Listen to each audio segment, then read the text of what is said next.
ठाण्यामध्ये सकाळपासूनच पावसाची संततधार होती, परंतु दुपारनंतर पावसाने मोठ्या प्रमाणात जोर पकडलेला आहे। ठाण्यातील घोडबंदर रोड परिसर असू द्या, ठाण्यातील वंदना परिसर असू द्या, मार्केट परिसर असू द्या किंवा ठाणे जिल्ह्यातील शहाड येथील ब्रिज असू द्या, या ठिकाणी संत गतीने वाहतूक व्यवस्था सुरू आहे। मुंबई नाशिक रोडवरती देखील खड्ड्याचे प्रमाण असल्यामुळे त्या ठिकाणी देखील वाहतूक संत गतीने सुरू आहे।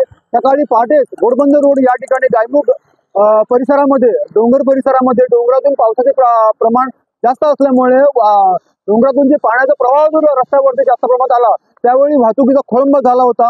अद्याप देखील त्या ठिकाणी वाहतूक संत गतीने सुरू आहे।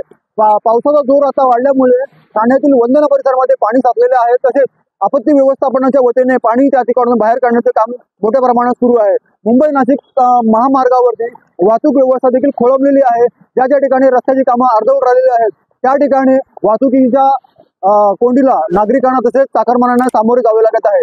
रेल्वेची अपडेट पाहायला गेलो तर रेल्वेची दादरच्या पुढे ही वाहतूक मंदावलेली आहे।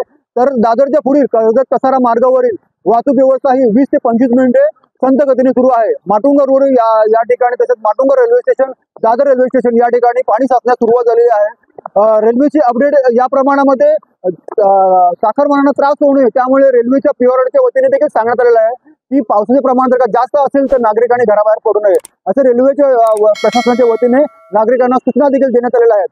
ठाण्यामध्ये पाहायला गेलो तर ठाण्यामध्ये पाऊस येतोय, पाऊस जातोय, परंतु दुपारनंतर पावसाचे प्रमाण वाढलेलं आहे। ठाण्याला ऑरेंज अलर्ट दिल्यामुळे पावसाचे प्रमाण वाढलेलं आहे आणि ठाण्यामध्ये देखील शाळांना दुपारनंतर सुट्टी देण्यात आलेली आहे। तर उद्या पावसाचे प्रमाण कसे असेल ते संध्याकाळवरती डिपेंड असेल। ठाणे, अमोल कदम।